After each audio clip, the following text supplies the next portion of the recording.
Olá, você que nos acompanha neste vídeo. Estamos no Santuário de Santo Antônio, em Divinópolis, Minas Gerais. Num templo de oração e de rara beleza, de pinturas que aqui foram feitas em 1949 por um frade holandês de nome Humberto Randag. Ele nasceu em 1865 e morreu em 1965. Nas comemorações do centenário dos franciscanos em Divinópolis, você não poderia deixar de perder a oportunidade de conhecer o significado dessas maravilhosas pinturas que adornam o nosso templo. Humberto Randag cuidou de preparar e de pintar estas figuras, essas imagens bíblicas e franciscanas.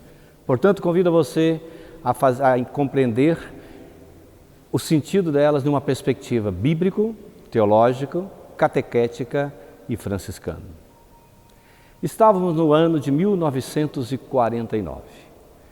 No mês de julho daquele ano, Frei Humberto Randag chegou ao Brasil trazendo o compromisso de oferecer à cidade, que completava 25 anos de presença franciscana na Terra dos Divinos, de pintar as paredes desse santuário que recentemente tinha sido inaugurado. Frei Humberto escolheu uma aluna do Instituto Casa Santa, hoje é Instituto Sagrado Coração, uma das alunas, de nome Geralda de Souza. Ela era fluente em francês e fez com ele o intérprete. Geralda o ajudou a construir as imagens. Dela, ele utilizou o rosto da imagem que você poderá ver depois, de Nossa Senhora da Conceição e de Maria, que encontra aqui na pintura do altar-mor.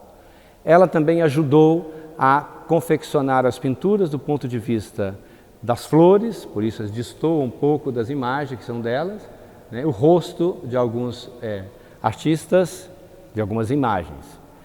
A técnica usada, não estamos diante de um afresco, estamos aqui diante de uma pintura que leva o nome de têmpera a caseína. O que significa isso? Têmpera é uma arte de pintura muito antiga, usada na Pérsia, no Egito. Consiste no uso de terra misturada com gema de ovo. Caseína é a proteína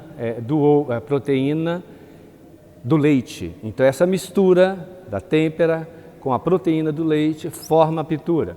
E por isso que você pode ver a imagem parecida com terra, meio ofuscada e ao mesmo tempo brilhante. Esta pintura, o conjunto da pintura toda, equivale a 222 metros quadrados, que envolve toda a nave da igreja, os dois altares laterais e aqui o altar-mor. Frei Humberto Randag chegou em Divinópolis em julho de 1949. O altar-mor em toda a igreja foi fechada para fazer as pinturas. E ele terminou o seu trabalho em 9 de dezembro de 1949, quando então ele voltou de navio para o Rio. E deixou essas pinturas como um grande presente para Divinópolis. Ele se eternizou na pintura, né? Ele que era um clássico estudioso de pinturas em Amsterdã, ali fez os seus cursos, presenteou Divinópolis, no Brasil, na Itália e nos Estados Unidos. Podemos encontrar pinturas de Humberto Randag.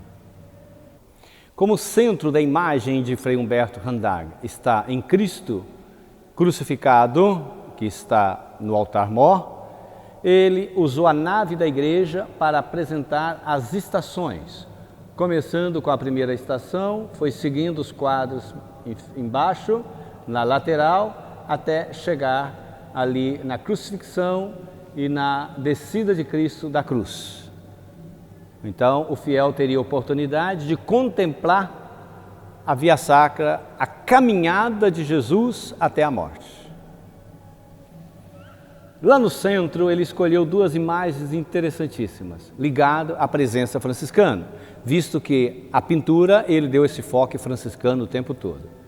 Então ele escolheu lá uma imagem de uma parábola, uma menção a um milagre de Santo Antônio, que conta a história que Santo Antônio pregava apresentando a hóstia, a Eucaristia, e um comerciante muito rico não acreditava na Eucaristia. Eu me lembro que daquela época havia muita, São Francisco ali por volta do ano 1200, havia uma proibição de comunhão diária, de aproximação da Eucaristia, e depois isso foi ganhando corpo na Europa e na Idade Média de adoração ao Santíssimo e devolver à comunidade a possibilidade de comungar. Então, a história conta que esse senhor não acreditou em Santo Antônio e disse o seguinte: eu tenho uma burra, eu vou deixar a burra 3 dias sem comer. E se ela der um sinal da presença real de Jesus Cristo na Eucaristia, aí sim eu adorarei a hóstia. E conta a história que ele chegou e apresentou, quando chegou com Santo Antônio com o ostensório, com a hóstia, a burra se inclinou diante em adoração à Eucaristia. Do outro lado, ele pintou de Santo Antônio uma imagem muito bonita, que é a imagem de Santo Antônio pregando aos peixes. Francisco Antônio, então, era um grande, exímio teólogo, pregador, Santo Antônio, e aí as pessoas não queriam ouvi-lo. Ele falou: se vocês não me ouvem, irei aos peixes. Então tem a pregação dele aos peixes que ouvem o seu sermão, famosos sermões de Santo Antônio. Mas ali o detalhe interessante, que ele pintou como se São Francisco estivesse à beira do rio Itapecerica, que corta Divinópolis com seus 18 quilômetros. E ao fundo está o santuário, onde nós estamos, e o convento dos frades Santo Antônio, que não é esse que tem hoje, mas é o antigo que foi destruído depois e refeito. Então esse é o cenário, o milagre de Santo Antônio. Quisera que a intuição de Frei Humberto Randag, chegasse até os dias de hoje e que os peixes pudessem voltar ao rio Itapecerica, que a poluição do nosso rio não mais existisse. Uma das pinturas caras de Humberto Randag e que ele deixou para nós aqui é a imagem da Imaculada Conceição, do dogma da Imaculada Conceição, que é a padroeira da Ordem Franciscana. Ele mesmo disse que a imagem que mais lhe agradou, que ele pintou com mais esmero e que deixou marca nele, foi essa imagem da Imaculada Conceição. E aqui a imagem é pintada dentro de uma visão histórica de discussão da Imaculada Conceição, e que os franciscanos e dominicanos travaram uma luta muito grande sobre qual é a intuição desta figura de Maria para a história. E ali ele tentou mostrar isso quando você tem o menino Jesus na mão de Maria e da mão dele desce uma lança e a lança é que vai atacar a serpente, Segundo a interpretação, inclusive equivocada, do texto de Gênesis, que fala que vai pisar sobre a cabeça da serpente, na verdade não é Maria, mas é a humanidade, mas isso foi entendido equivocado e ficou sendo Maria. Mas o interessante ali é a lança passando no ventre de Maria. Então ela recebe Deus, que é Jesus Cristo, no seio dela, e ela é a portadora dessa presença salvífica de Jesus. Mas quem vence a serpente não é Maria, é Cristo. Então, mais importante nessa representação da Imaculada é a figura de Cristo e não de Maria. Como eu tinha dito antes, a pintora, a estudante que a ajudou, Frei Humberto Randag, tem estampado no rosto dela o seu rosto, a sua imagem em Maria. Então, no altar-mor, além da imagem da Imaculada, Humberto Randag pintou Santo Antônio. Santo Antônio com o lírio da fertilidade, está vendo 3 lírios que vai repetir muitas vezes na pintura do altar-mor, esse 3, com a Bíblia aos seus pés, visto que ele era um exímio pregador do Evangelho. São Francisco o convidou para ser o teólogo, o professor dos irmãos, e lá Jesus que está ao seu colo. Essa imagem do menino Jesus ao colo é muito típica da Idade Média, porque havia uma imagem, uma visão de igreja que as crianças iam para o inferno, que o ser criança, o ser inocente, já não era a garantia da eternidade. Então começou a ter muitos santos visões de Jesus no colo, Jesus à mão, né? E Santo Antônio com ele não foi diferente. Então temos essa imagem de Jesus, ele tem um corpo de criança, mas um rosto de adulto. A ideia de todas as imagens de santo que aparecem é para dizer ele é adulto e o adulto então pode salvar, a criança não. E aqui é interessante é o olhar sereno de Santo Antônio, a figura de Jesus, que também está lá na imagem da Imaculada, mas aqui ele com as mãos abertas, convidando o público, que aqui está embaixo, os fiéis, a dirigir-se ao altar-mor e contemplar esta maravilha do altar-mor que ele pintou, fazendo primeiramente um arco para dar profundidade. E tudo isso aqui aponta para o centro, que é Jesus Cristo crucificado. Então, o altar-mor, ele constitui uma pintura única, que tenta dar uma visão trinitária da presença de Deus no meio de nós. O que é isso, visão trinitária? A partir do 3. Então nós temos Deus Filho, nós temos Deus Pai e nós temos o Deus Espírito Santo. Então, Randag configurou toda a sua imagem, todas as suas pinturas, tentando demonstrar essa presença do 3 na vida nossa. E como esta revelação? Lembro que a Bíblia sempre traz esse 3 como muito importante, né? A presença de Deus é muito forte. Jesus morre às 3 horas da tarde, Jesus ressuscitou ao 3º dia, o galo cantou 3 vezes, né? A natureza em si traz o 3 na sua marca, por exemplo, a água no estado líquido, gasoso, prótono, átomos, elétron e nêutron, e assim por diante. Então não seria diferente essa revelação de Deus configurada nessa grande imagem mostrando o 3. E ele mostrou isso várias vezes em profundidade. Como você poderá ver, as 3 gotas que saem, que o anjo recebe, as 3 gotas no personagem lá, Abel, né? Os lírios, formado 3 lírios na mão do anjo, um lírio na mão de São José, 3, né? 3. Então aparece de vários modos aqui nesta pintura. O centro está a figura de Jesus, que aparece como ressuscitado, um rosto jovem, com uma grande luz nos seus pés, que contrasta com aquele globo celeste que está na mão de Deus. E isso tem um significado muito profundo. Explicando essas imagens e as outras que rodeiam, gostaria de começar explicando então a partir de que Jesus é o ressuscitado, ele é a luz que traz a vida para nós, com o seu sangue recupera a vida perdida na terra.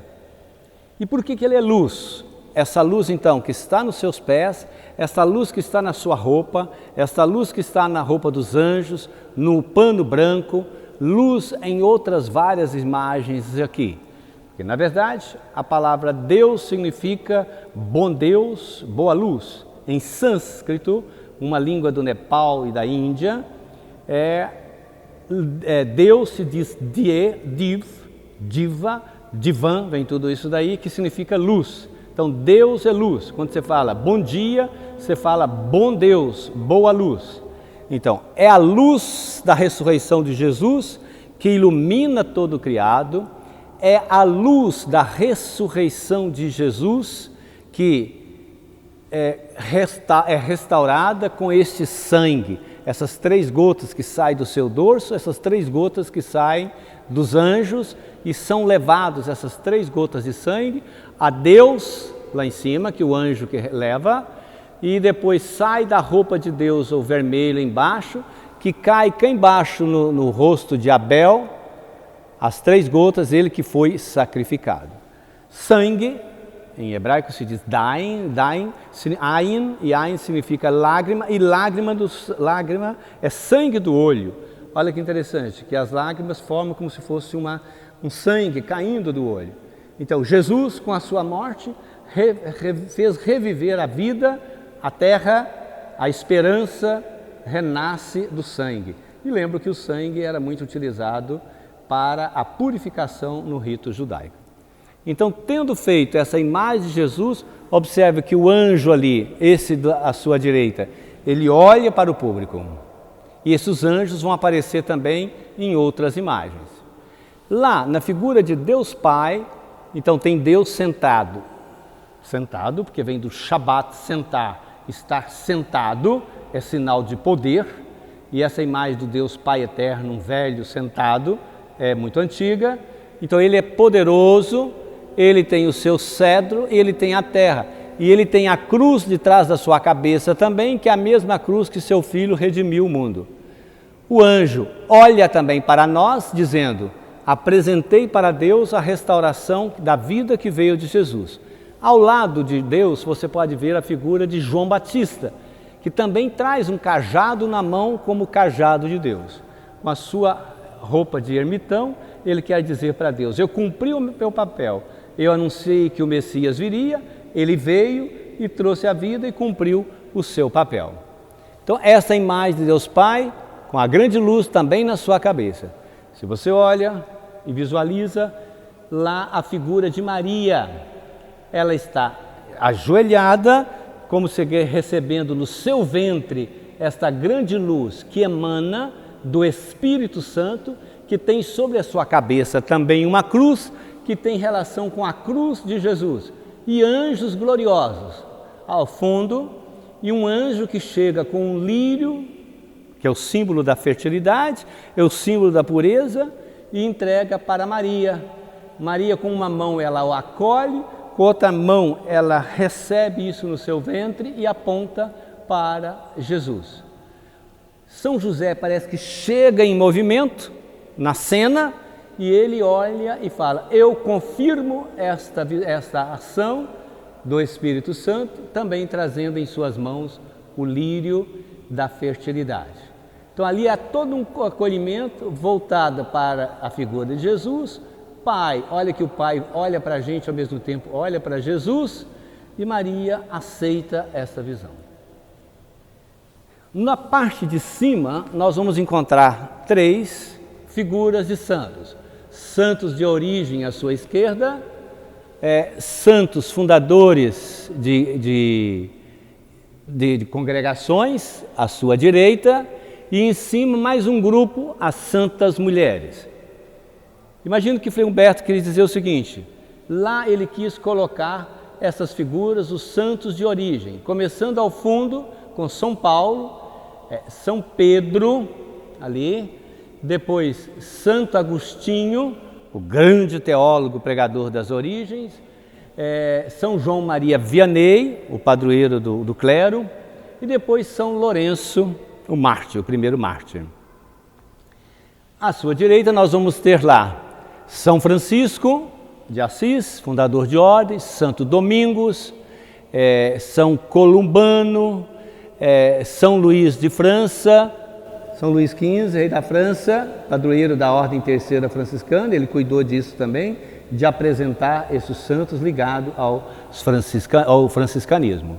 E Gregório Magno, que foi um grande bispo na idade. Olha só, interessante. E aqui as mulheres que são apresentadas sobre a cabeça de Jesus. Chama a atenção de 8 mulheres. Por que 8 mulheres? Tem ligação com as 8 bem-aventuranças, e elas são as bem-aventuradas. Então, Frei Humberto tentou mostrar algumas figuras ali de mulheres, e ele vai colocar lá no cima, a Santa Clara, como franciscana. Ela traz a hóstia, que ela é padroeira da televisão, né, dos meios de comunicação, que ela teve uma visão de Jesus na hóstia. Esta hóstia que ela traz contrasta com a hóstia que está lá no fundo de Santo Antônio, bem na mesma posição. E ali destaca algumas mulheres, como Santa Cecília, com a sua flauta, Santa Inês, com o seu cordeiro, né?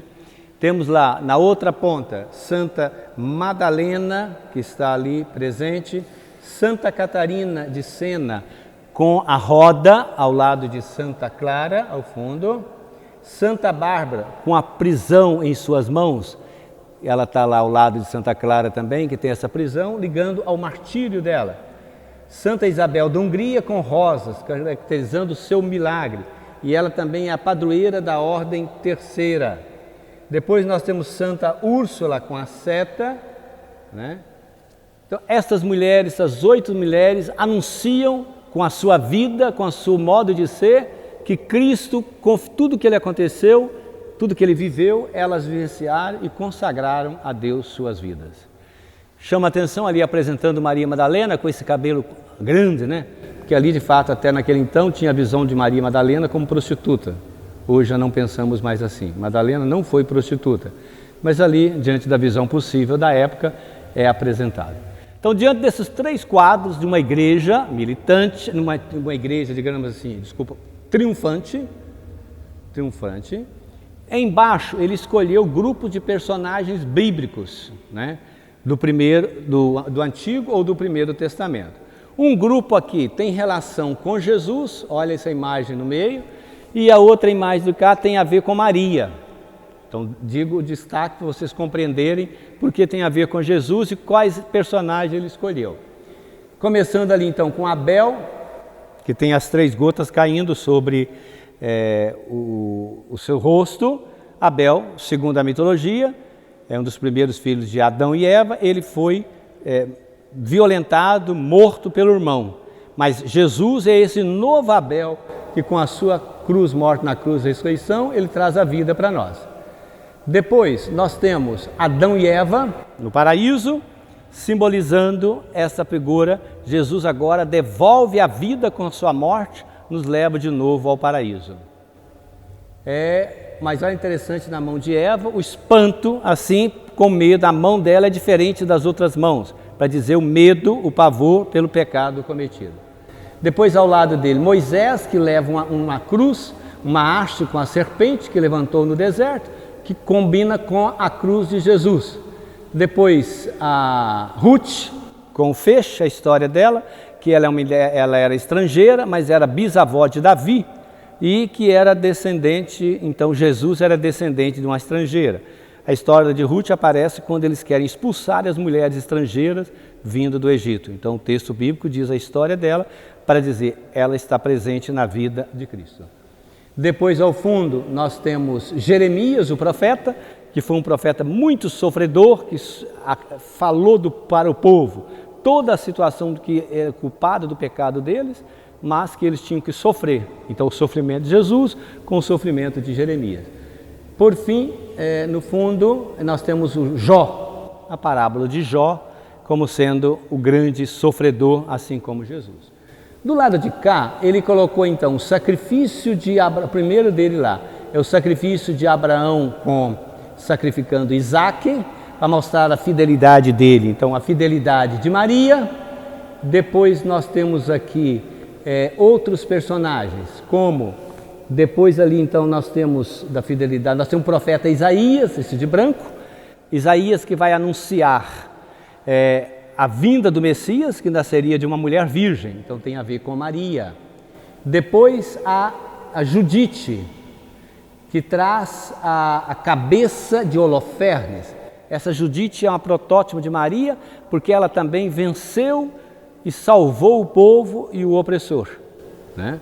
Depois Jonas, que ficou 3 dias na boca da baleia, que está lá, ele é julgado fora, e a baleia então vem e ele aponta Jesus. Por fim, Esther, que é a mulher que salvou o povo de ser exterminado. E ela vence os poderosos, vence os dragões, como Maria venceu. Por fim, nós temos 2 outras imagens aqui terminando.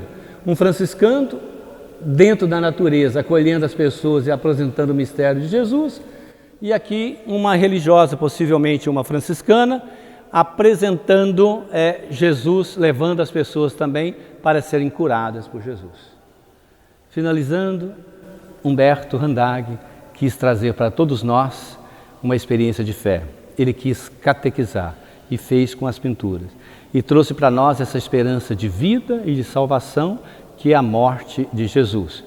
Não na cruz para sofrer, mas na cruz para libertar e devolver a vida a todos nós, para nos levar de volta ao paraíso, que não é lá, mas é aqui, já agora no meio de nós.